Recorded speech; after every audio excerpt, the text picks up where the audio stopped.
Olá, meus queridos e queridas. Hoje vamos fazer algumas reflexões sobre o significado da Casa 12. Sejam bem-vindos ao Caldeirão de Estrelas. A 12ª casa encerra um ciclo de experiência humana. É o último estágio de um processo que pode se repetir durante toda a vida de um indivíduo, ou terminar com o que chamamos de morte.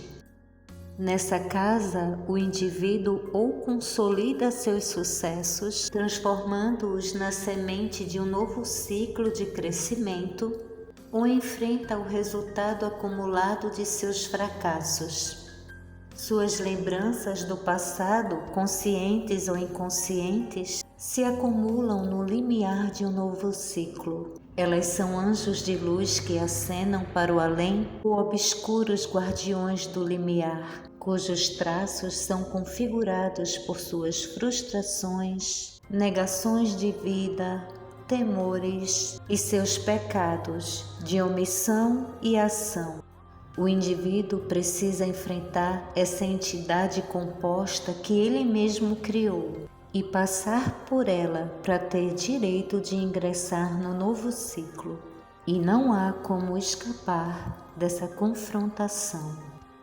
Na 12ª casa, enfrentamos os resultados do nosso conformismo passivo ou de nossa rebelião espiritual. E assim como a 6ª casa denota uma crise na experiência e transição entre o reino abaixo do horizonte e o reino situado acima do horizonte, a 12ª casa também denota um estado crítico entre dois mundos.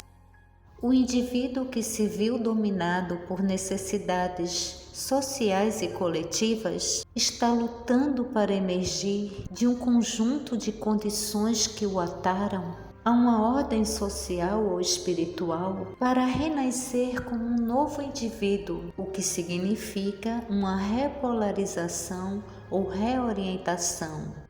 Mas não do mesmo modo como na 6ª casa, em que ele tem que enfrentar condições pessoais e necessidades de autodisciplina. O que ele tem que enfrentar na 12ª casa tem sua fonte nas questões coletivas, no destino nacional ou social, nas expressões da sociedade sobre o indivíduo e do inconsciente coletivo sobre o ego consciente. Em ambas as casas pode-se experimentar muita dor, mas a dor que vem da metamorfose experimentada na 12ª casa pode ser muito difícil de suportar. A 12ª casa contém a semente do renascimento. Isso é revelado simbolicamente no fato de que o horizonte, que é uma linha de demarcação entre a 12ª casa e a 1ª casa, é recurvo. E essa curvatura inclina a cúspide da 1ª casa para baixo. O peso do céu faz pressão contra o horizonte e imprime sobre o solo a configuração germinal do novo destino, e a semente do novo ciclo é liberada do passado. E como diz a antiga filosofia indiana, o último pensamento que a pessoa tem na hora da morte determina sua futura encarnação. Todo nascimento configura um novo ato de Deus, mas o solo onde a semente é plantada e a própria substância dessa semente são produtos do passado. O que é novo não é nem o solo nem a essência da semente, mas o poder outorgado por Deus na nova entidade para modelar para novos fins as condições herdadas do passado. E esse é o poder que o ascendente representa. Esse poder é a real identidade do indivíduo quando ele alcança o estado de ser verdadeiramente individualizado. É o nome místico do recém-nascido. Porém, o poder coletivo das lembranças da 12ª casa, que se chama karma, pode ser tão grande que sufoque a identidade individual do recém-nascido. E assim, o novo ciclo pode acabar sendo uma repetição do velho ciclo. Mas, se as confrontações experimentadas na 12ª casa forem enfrentadas com êxito e o indivíduo assimilar e absorver a escuridão representada pelo guardião do limiar, como lembranças e complexo no inconsciente pessoal e coletivo, o tom do novo ciclo poderá ser mais claro e o indivíduo consciente de sua verdadeira identidade poderá usar para o seu propósito e destino todas as condições que herdou de seu passado e do passado de sua raça, de seus pais e da humanidade. É preciso que o indivíduo use o seu passado para trilhar o caminho da realização criativa, pois a vida criativa é uma constante síntese do passado e do futuro num radioso presente. Uma síntese de lembranças e metas através de um ato criativo. Cada ciclo de experiência, assim como cada vida humana, pode encerrar-se com a liberação de uma semente.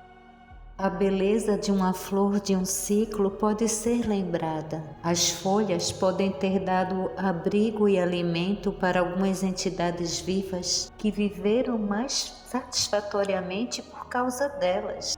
Mas, se não houver semente, a essência e a substância do ciclo de experiência da vida vão se perder. A semente é o último produto e consumação da vida da planta. A planta morre e as sementes caem na terra, mas elas contêm em si o poder da vida sempre renovada.